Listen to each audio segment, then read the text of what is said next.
ఇంకోటి చూసుకోవాల్సింది జార్ఖండ్ లో ఏమవుతుందని. జార్ఖండ్ లో యా. ఇంకా తెలియదు యాక్చువల్లీ.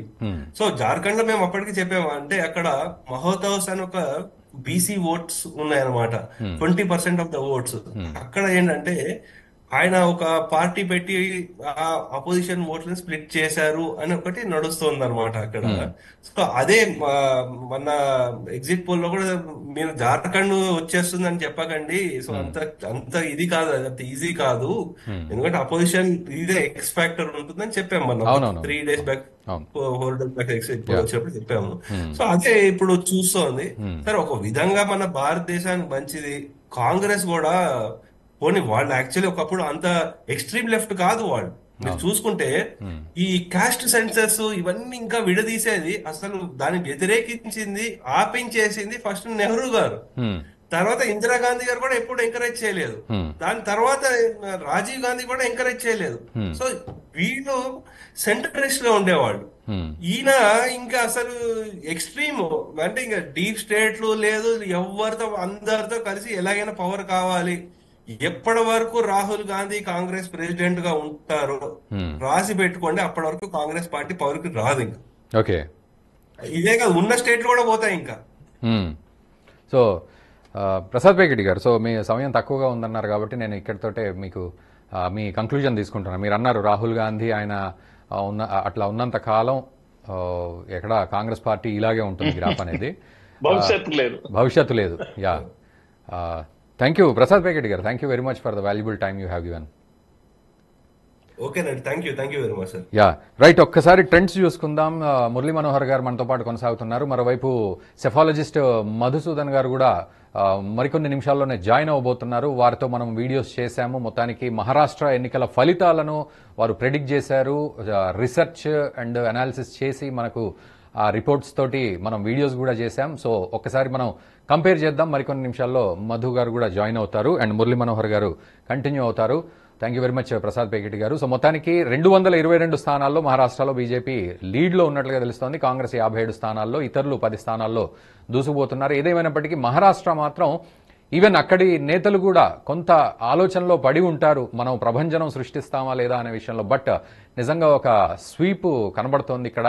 సో జార్ఖండ్ మాత్రం కొంత చేజారిపోయిందా అనే పరిస్థితి అటు బీజేపీ ఆలోచిస్తోంది. అక్కడ ఘటబంధన్ లీడింగ్లో నడుస్తోంది.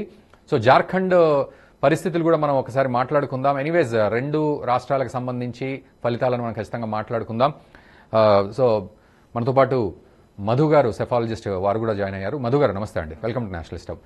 సో మనము ఇదివరకు చేసిన వీడియోస్ కంపేర్ చేస్తూ కూడా మనం మాట్లాడదాం. అంటే మీ ప్రెడిక్షన్ ఏ విధంగా ఉంది అండ్ ఇప్పుడు ట్రెండ్స్ ఏ విధంగా కొనసాగుతున్నాయి, ఒక్కసారి కంపారిటివ్లీ కూడా మీరు ఒక్కసారి మాతో పంచుకోండి.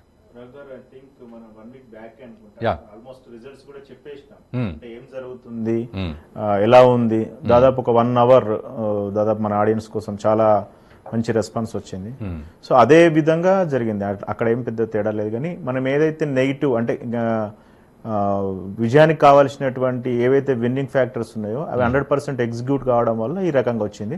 మాకు ఒక 2-3 ప్లేసులలో కొద్దిగా 50-50 డౌట్ ఉండే, అందుకోసం యావరేజ్గా 160, 170 ఆ ప్రాంతం వరకు వస్తుంది అన్నట్టు విషయం చెప్పాను. వెరీ క్లియర్గా లాస్ట్ టైం, ఇప్పుడు చాలా మంది విశ్లేషకులు చెప్పేది ఏంటంటే ఇప్పుడు చీలిపోయింది, ఏమైతుంది, అదంతా గత అయిపోయింది. అది లాస్ట్ మనం చెప్పుకున్నాం కదా, 2024 ఎలక్షన్స్ పార్లమెంట్లోనే ఏదైతే డ్యామేజ్ జరగాల్సిందో జరిగిపోయింది. అయితే పూర్తిగా డ్యామేజ్ ని ఎట్లా కంట్రోల్, ఎక్కడెక్కడ జరిగిందనే దాన్ని పూర్తిగా వీళ్ళు వినియోగించుకున్నారు. సో పార్లమెంట్ స్ట్రాటజీ అనేటప్పుడు మోడీ గారికి యాంటీ వేవ్ లో ఉన్న అన్ని రాష్ట్రాలు ఎలాగ వచ్చిందో ఫలితాలు మహారాష్ట్రలో అలా వచ్చినాయి. ఇంకా కొంచెం ఎక్కువ ఎందుకు వచ్చిందంటే అక్కడ ఉన్నటువంటి గవర్నమెంట్ యాంటీ ఇన్కంబెంట్స్ ఈ చీలికల వల్ల వచ్చింది. సో దీన్ని ఇప్పుడు వాళ్ళు 16% వచ్చిన కాంగ్రెస్ కు 13 ఎంపీ సీట్లు వచ్చినాయండి లాస్ట్ టైం. అప్పుడు మనం ఎప్పుడు కానీ బీజేపీకి మనం చెప్పుకున్నాం వెరీ క్లియర్ గా 28% నుంచి 30% వరకు ఎప్పుడు ఓటు ఉంటుంది, చీలికపోయినా చీలినా ఏదైనా. కాకపోతే విజయానికి కావాల్సినటువంటి ఆ 17-18% ఎట్లా వస్తుంది అంటే 47 అయితే మన లెక్క ప్రకారం 170 వస్తాయని చెప్పుకున్నాం. ఆ 17 ఏ విధంగా అనేది ఒకటి ఉండే. మేము అంచనా తక్కువ వేసింది ఎవరంటే అజిత్ పవార్ ను 20 సీట్లు వస్తాయని మేము గెట్ చేసినాం, మీకు చెప్పాము. ఆబ్వియస్ గా అప్పుడు అనుకున్నాము మేము షిండే గారి మీద మాకు ఎలాంటి లేదు, కరెక్ట్ గా ఇచ్చిన స్ట్రైక్ రేట్ ప్రకారం వస్తుంది అనుకున్నాము. ఏదైతే ఈ హిందుత్వ ఓటు ఏదైతే ఓట్ జిహాద్ నెగిటివ్ ఓటు బాగా చేసిండ్రో అది ఇక్కడ ప్లస్ అయిపోయింది. చాలా రకాల మైనస్లు ఉండే, పొలిటికల్ స్ట్రాటజీ స్టెప్స్ అవతల సైడ్ సరిగ్గా జరగకపోవడం వల్ల మన డిస్ట్రిబ్యూషన్ ఎట్లా జరిగింది, తర్వాత టికెట్స్ ఎట్లా జరిగింది. లాస్ట్ పార్లమెంట్ ఎలక్షన్స్ లో ఓటు ట్రాన్స్ఫర్ ఇండెక్స్ అనేది అవతల సైడ్ ఎక్కువ ఉండే 79. అంటే ఇప్పుడు మీరు ఎగ్జాంపుల్ కాంగ్రెస్ పార్టీ ఇంకో ఇద్దరు శివసేన ఉద్ధవ్ ఠాకరే ఉన్న శరద్ పవార్ వాళ్ళ ఓట్ ట్రాన్స్ఫర్ 100% జరిగింది అప్పుడు. ఎందుకంటే యాంటీ ఇన్కంబెంట్స్ మొత్తం జరిగిపోయింది. అప్పుడు కులాలు లేవు, మతాలు లేవు, ఏం లేవు. ఓట్ 1-1 జరిగింది, రాహుల్ గాంధీ వర్సెస్ మోడీ. కానీ ఇప్పుడు ఏమైందంటే ఆ ఓటు ట్రాన్స్ఫర్ అనేది ఇప్పుడు ఇక్కడ 80% జరిగింది, అక్కడ 35% జరిగింది. ఇంకా పూర్తిగా చేయలేదు, గ్రాఫ్స్ చేస్తే మనకు తెలుస్తుంది. ఇక్కడ ఫస్ట్ ఏంటంటే మిత్రుల మధ్యలో ఓట్ ట్రాన్స్ఫర్ అనేది ఇవాళ విజయానికి ఫస్ట్ ఫ్యాక్టర్.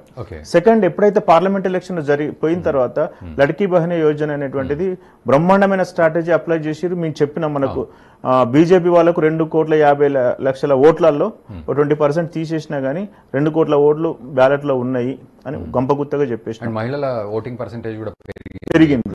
మురళీ మనోహర్ గారు కూడా అదే ప్రస్తావించారు. రెండోది, మూడోది ఏంటంటే ఆర్ఎస్ఎస్ ని ఇక్కడ ఖచ్చితంగా ఆ రోజు కూడా చెప్పుకున్నాం, ఆర్ఎస్ఎస్ వాళ్ళు 50,000 కాలం పెట్టినారు.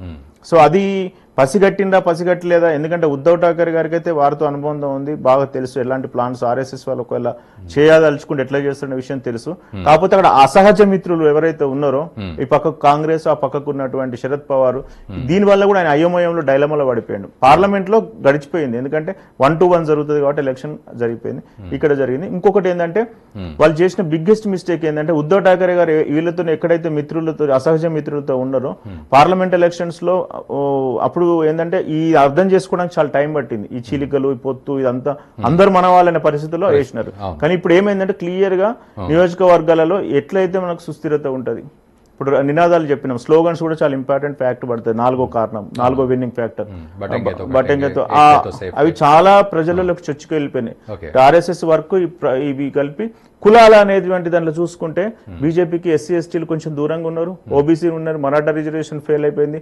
తర్వాత అప్పర్ కాస్ట్ వాళ్ళు కొంచెం సపోర్ట్ ఉన్నారు, అప్పర్ ఓబీసీ వాళ్ళు ఉన్నారు, అంతే. కాకపోతే ఇది అందరినీ ఏమని చేసినామంటే 80% ఏదైతే మతపాదికగా జరిగిందో బ్లైండ్ స్టెప్ వాళ్ళు తీసుకున్నారో ఈ కులాల ఎగిరిపోయి డైరెక్ట్ రీజన్ వైజ్ వచ్చేసినాయి. ఆ రీజన్ వైజ్ ఓటు కన్సల్టేట్ అయ్యేసరికి ఏమైందంటే కంప్లీట్ గా బీజేపీ అక్కడ స్ట్రైక్ రేట్ తీసుకుంది. ఫస్టే 150 తీసుకుంది రెస్పాన్సిబిలిటీగా. ఆ 150లో 75 ఎవరితో కొట్లాడిందంటే కాంగ్రెస్ తోనే కొట్లాడి, అది అక్కడ స్టెప్. తర్వాత ఎన్సీపీ వర్సెస్ ఎన్సీపీ. ఈ కొట్లాటలో పూర్తిగా గెలిచినట్టేనా బీజేపీ? కంపల్సరీ గెలిచినట్టు, ఎందుకంటే అక్కడ ఓట్ ట్రాన్స్ఫర్ ఇండెక్స్ అనేది కంప్లీట్ గా జరిగింది. అంటే వాళ్ళు ఏమనుకున్నారంటే ఏదేమన్నా జరగనియండి, టికెట్లు ఎవరికి వచ్చినా పర్లేదు, కొంతమంది రాకపోతే వేరే దగ్గర అకామిడేట్ చేస్తాం. కానీ మన ఏక్నాథ్ షిండే వర్గము, అజిత్ పవార్, తర్వాత ఈ బీజేపీ మధ్యలో ఓటు మాత్రం పర్ఫెక్ట్ గా ట్రాన్స్ఫర్ జరగాలి. లాస్ట్ టైం ఆంధ్రలో జరిగినప్పుడు మనం 3 పొత్తు పెట్టుకున్నారు, అవి 3 డిఫరెంట్ కూటములు, జనసేన, బీజేపీ, చంద్రబాబు నాయుడు గారు. అక్కడ ఎందుకు గెలిచింది, అంత రిజల్ట్ ఎందుకు వచ్చింది అంటే 40% జగన్ గారికి వచ్చినా గానీ ఎందుకు వచ్చిందంటే ఆ ఓటు బదలాయింపు 3 పార్టీల మధ్యలో పర్ఫెక్ట్ గా జరిగింది. యాక్చువల్ గా అది ఇక్కడ ఇంప్లిమెంట్ అయింది. అయితే ఇట్లా తీసుకుంటే ఇదొక కారణం ఉంది. తర్వాత ఇవన్నీ కలిపి ఏమైందంటే యాంటీ ఇన్కంబెంట్స్ దాటేసిన చాలా ఇష్యూస్ ఉన్నాయండి. ఇప్పుడు మనం పార్టీల నిజాన్ని నిర్భయంగా మాట్లాడుతున్నాం.